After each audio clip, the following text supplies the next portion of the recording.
구독과 좋아요는 저희 채널에 큰 힘이 됩니다. 밤새 켜둔 스탠드 불빛 아래 소라는 혼자 앉아 있었다. 책상 위에는 진료 기록지와 먹다 남은 철분제가 놓여 있었죠. 스트레스 때문일 겁니다. 쉬어야 합니다. 의사의 말은 간단했지만 소라의 마음은 결코 단순하지 않았다. 행복하려고 결혼했는데 왜 남편의 얼굴을 마주해도 웃음이 나오지 않을까? 머릿속에서 질문이 맴도는 순간 카톡 휴대폰이 울렸다. 화면에 뜬 이름 윤은혜. 지난 동창회에서 연락처를 건네받은 그녀였다. 소라야, 나 지금 내 집 근처야. 잠깐 얼굴 좀 보자. 그녀의 등장이 앞으로 어떤 파문을 일으킬지 그땐 소라조차 알지 못했다. 풋풋했던 대학 시절. 강의실을 마치고 나오는 복도에서 소라는 책을 품에 안고 서두르다 민호와 부딪혔다. 책들이 바닥에 흩어졌고 두 사람은 동시에 허리를 숙였다. 민호가 수줍게 웃으며 말했다. 괜찮아요. 제가 주울게요. 소라는 얼굴이 붉어진 채 고개를 끄덕였다. 도서관에서, 운동장에서, 카페에서 자연스럽게 마주치는 시간이 늘어났고 소라와 민호는 서로를 향한 마음을 조금씩 드러내기 시작했다. 손끝이 스칠 때마다 가슴이 두근거렸고 늦은 밤까지 함께 도서관에 남아있을 때면 세상에 둘만 있는 듯했다. 그 시절에 소라는 웃음이 많았다. 민호의 눈빛엔 진심이 담겨 있었고 둘은 서로에게 가장 빛나는 청춘의 한 장면이었다. 졸업 후 소라와 민호는 각자 직장을 얻었다. 바쁜 하루가 끝나면 종종 퇴근길 카페에서 마주 앉아 따뜻한 커피를 마셨다. 민호야, 요즘 너무 힘들지 않아? 소라의 물음에 민호는 미소를 지으며 대답했다. 힘들어도 괜찮아, 내가 있으니까. 결혼 이야기는 자연스럽게 흘러나왔다. 우리 이제 진짜 가정을 꾸려볼까? 민호의 눈빛은 흔들림이 없었다. 소라는 잠시 고개를 숙였다가 다시 웃으며 대답했다. 그래, 나도 준비됐어. 두 사람의 앞날엔 수많은 어려움이 있을 거란 걸 몰랐다. 그때는 사랑이면 뭐든 다 이겨낼 수 있다고 믿었으니까. 결혼 초반 신혼집은 작았지만 따뜻했다. 아침엔 함께 일어나 도시락을 싸고 저녁엔 손을 잡고 장을 보러 다녔다. 소소한 다툼도 있었지만 금세 화해하며 웃음을 되찾았다. 그러나 현실은 조금씩 무게를 더해갔다.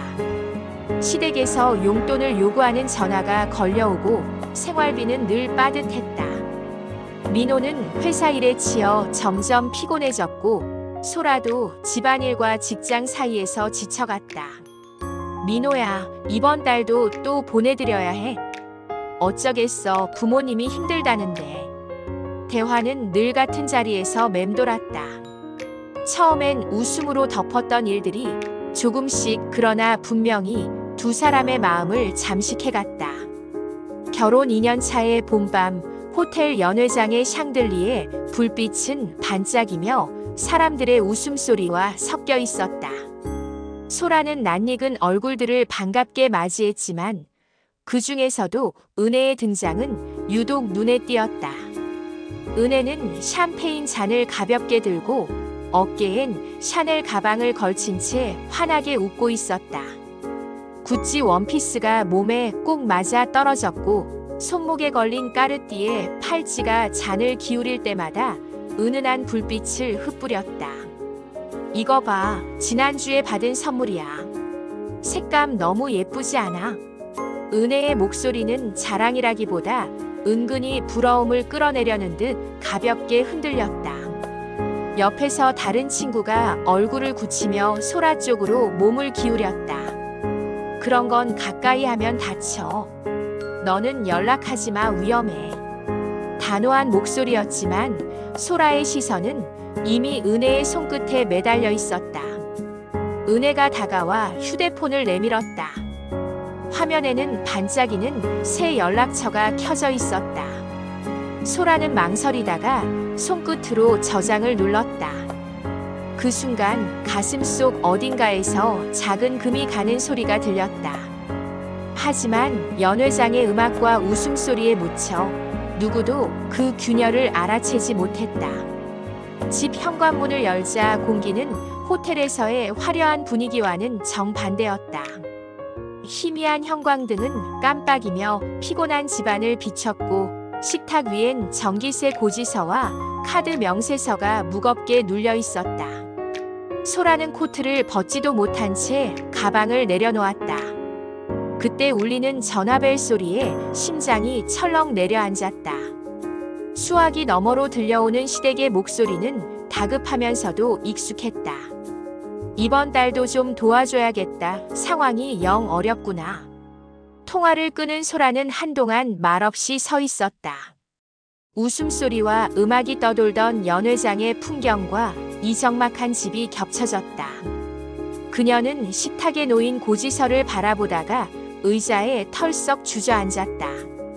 창밖으론 엘리베이터가 오르내릴 때의 낮은 진동음이 규칙적으로 울렸다. 그러나 그 소리마저 오늘따라 무겁게 들렸다. 마음속에서 잔물결 같던 불안은 어느새 파도가 되어 가슴을 휘몰아쳤다. 소라는 두 손으로 얼굴을 가린 채 속으로 중얼거렸다. 나는 언제쯤 웃으면서 살 수 있을까? 퇴근 후 찾은 카페, 창가 자리엔 아직 온기가 남아 있었다. 소라와 민호는 마주 앉아 따뜻한 커피를 앞에 두었지만 대화는 짧고 무거웠다. 오늘은 어땠어? 소라가 조심스레 묻자 민호는 한숨을 쉬며 커피를 휘저었다. 보고서 마감이 늦었어. 팀장 눈치 보느라 진이 다 빠졌어. 미안. 오늘은 그냥 말 걸지 말아줘. 그의 말끝은 낮았지만 그 안엔 지친 마음이 고스란히 담겨 있었다. 소라는 손에 쥔 머그컵을 내려다보며 아무 말도 하지 못했다. 따뜻해야 할 커피는 입술에 닿기 전에 이미 식어가는 기분이었다. 그때 진동음이 울렸다. 오늘 잠깐 볼래? 윤은혜의 메시지였다. 소라는 잠시 망설였지만 손가락은 천천히 응이라고 답장을 눌렀다. 컵 안의 커피 거품은 동심원을 그리며 퍼졌다가 금세 사라졌다. 소라는 그 모습을 오래 바라봤다. 마치 자기 마음이 그렇게 풀려버리는 것만 같았다. 은혜의 오피스텔 문이 열리자 고급 향초 향과 함께 반짝이는 거실이 눈에 들어왔다. 대리석 바닥 위에는 부드러운 러그가 깔려 있었고 벽면 한쪽엔 유리 진열장이 자리 잡고 있었다. 그 안에는 색과 크기가 다른 가방들이 줄지어 놓여 있었고 옷장 문이 열릴 때마다 은은한 가죽 냄새가 퍼져나왔다. 여긴 내가 고른 작은 세계야. 은혜가 웃으며 손짓했다. 거울 앞에 선 소라는 잠시 눈을 떼지 못했다. 샤넬, 구찌, 에르메스 자신이 몇 년을 모아도 살 수 없는 것들이 무심하게 진열돼 있었다. 집에 돌아오자 현실은 정반대였다. 민호는 티셔츠 차림으로 라면을 끓이고 있었다. 싱크대에는 면발이 붙은 냄비가 그대로 식어가고 식탁 위엔 펼쳐진 리모컨과 카드 영수증이 뒤엉켜 있었다. 라면 냄새와 함께 피로한 기운이 방 안에 가득했다. 소라는 잠시 그 풍경을 바라보다가 수도꼭지를 틀었다. 물방울이 스테인리스 싱크대 위를 또르르 굴러내렸다. 그 작은 물소리가 마음속 깊은 곳에서 울리며 균열을 키워나갔다. 그녀의 표정은 점점 무너지고 있었다. 첫 만남은 고급 호텔 라운지였다. 은은한 샹들리에 불빛 아래 크리스털 잔이 부딪히며 작은 음악처럼 울렸다. 그는 말끝마다 고생 많았겠다를 붙였고 소라는 이상하리만치 편안함을 느꼈다. 시간이 흐를수록 대화는 부드러워졌고 긴장도 풀려갔다. 만남을 마치고 지하 주차장에서 차 문이 부드럽게 닫혔다. 그가 건넨 건 쇼핑백과 작은 상자였다. 이건 그냥 선물이야, 받아줘. 소라는 숨이 막히듯 그 상자를 품에 안았다. 집 근처에 도착했을 때 그는 짧게 손을 흔들며 웃었다. 소라는 곧장 집으로 올라가지 못했다. 대신 트렁크를 열어 쇼핑백을 가장 깊숙한 곳에 밀어 넣었다. 샤넬 가방, 까르띠에 목걸이, 아직 한 번도 착용하지 않은 물건들이 숨겨진 채 심장을 압박했다. 트렁크 덮개가 내려오는 순간 소라는 손끝이 떨리는 걸 느꼈다. 이건 아무도 몰라, 잠깐뿐이야. 스스로에게 그렇게 말했지만 그 순간부터 무언가 돌이킬 수 없게 된 듯 했다. 경계하라던 친구를 카페로 불렀다. 커피잔 위로 김이 피어오르고 소라는 양손으로 머그컵을 감싼 채 입술을 달싹였다. 나 요즘 조금 복잡해. 짧게 내뱉었지만 목소리는 쉽게 이어지지 않았다. 친구는 한참을 기다리듯 바라보다가 조심스레 물었다. 괜찮아? 무슨 일 있으면 말해. 그 순간 전화벨이 울렸다. 수화기 너머로 들려온 목소리는 또 시댁이었다. 이번 주에도 급히 좀 부탁한다. 통화를 끊자마자 친구의 눈빛이 묘하게 흔들렸다. 소라는 미소를 지어 보였지만 그 웃음은 금세 무너졌다. 아니야, 별일 아니야. 그냥 내가 예민한가 봐. 대화는 거기서 멈췄다. 카페 문을 열고 나오자 차가운 바람이 얼굴을 스쳤다.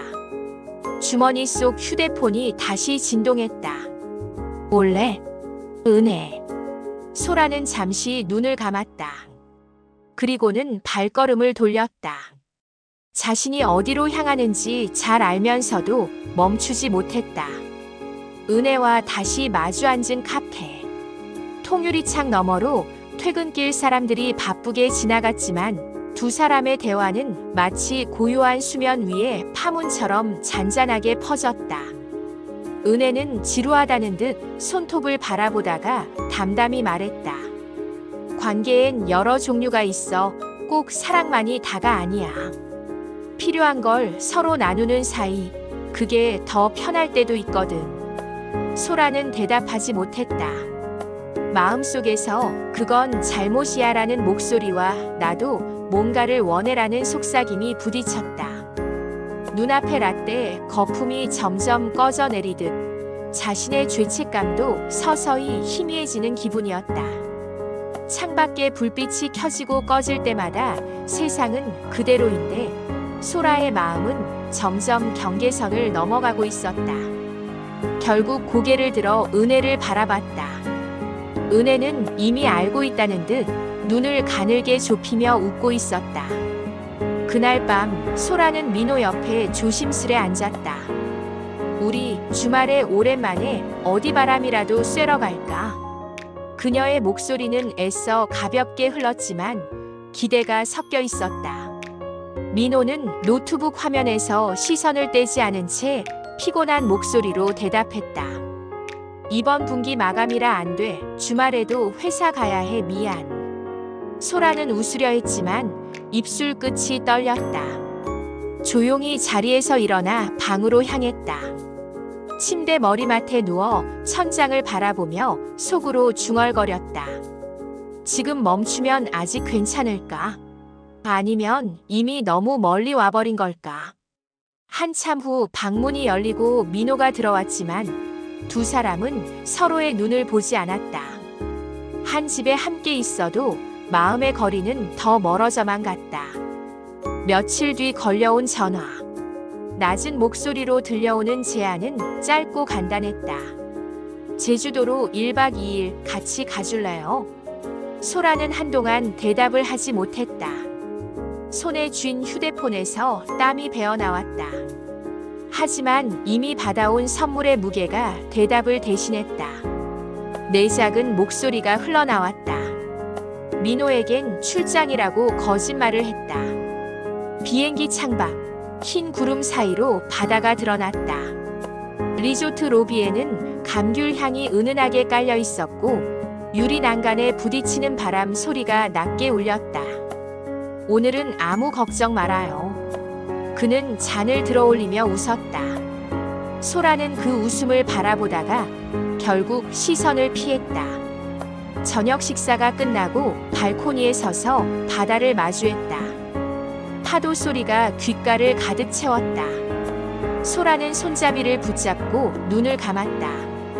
마음속 마지막 선이 서서히 무너져 내리는 소리를 들으며 제주 여행에서 돌아온 뒤 소라는 눈에 띄게 달라졌다.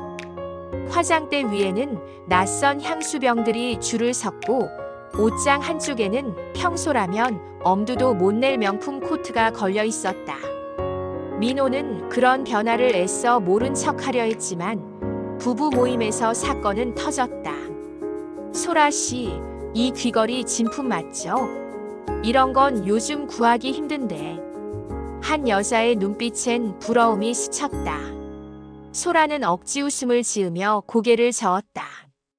아니요, 짝퉁이에요. 친구가 싸게 구해줬어요. 말끝은 가벼웠지만 목소리는 흔들리고 있었다. 민호는 그 웃음을 지켜보며 속으로 뭔가가 무너지는 느낌을 받았다. 집으로 돌아오는 길, 차 안의 공기는 무겁게 내려앉았다.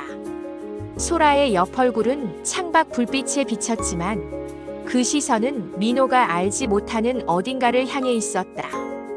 그날 밤 민호는 잠들지 못하고 뒤척였다. 그의 마음속에 작은 의심의 씨앗이 자라나고 있었다.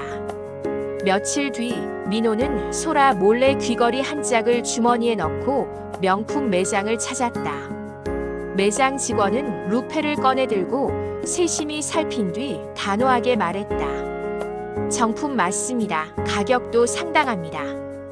민호는 숨이 턱 막혔다. 매장 쇼케이스에 반사된 자신의 얼굴은 낯설고 굳어 있었다.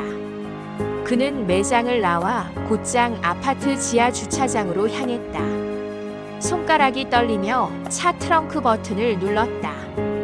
덮개가 천천히 올라가자 쇼핑백들이 모습을 드러냈다.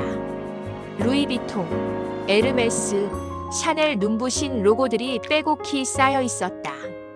민호는 한동안 아무 말도 할 수 없었다. 머릿속에는 과거 소라의 웃음소리와 최근의 어색한 침묵이 동시에 울려 퍼졌다. 트렁크 앞에서 그는 천천히 무릎을 꿇었다. 차가운 바람이 불어왔지만 그보다 더 차가운 건 가슴 속 현실이었다. 거실 한가운데 민호는 트렁크에서 꺼낸 쇼핑백들을 테이블 위에 늘어놓았다. 소라는 입술을 깨물며 서 있었다. 민호의 목소리는 낮았지만 날카로웠다. 언제부터야? 소라는 눈을 피하며 손가락을 꼬았다. 잠깐 흔들린 거야. 그뿐이야.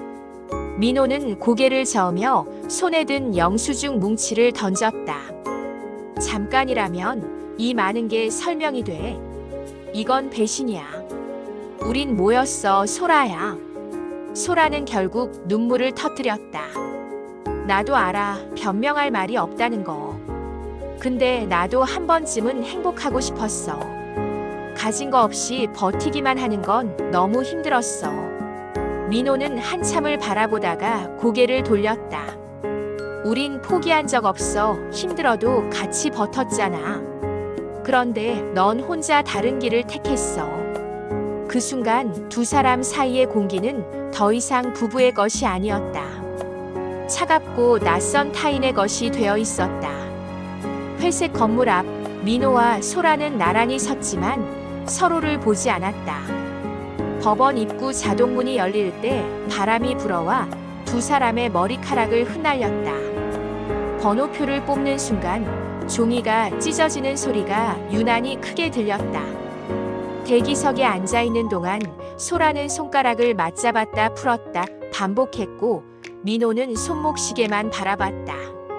전광판에 빨간 숫자가 하나씩 바뀔 때마다 지난 세월도 한 칸씩 지워지는 듯 했다. 판사 앞에서 펜을 들어 서명을 남기는 순간 마음이 텅 비는 소리가 났다. 결혼식에서 서로의 이름을 불렀던 기억이 희미해졌다.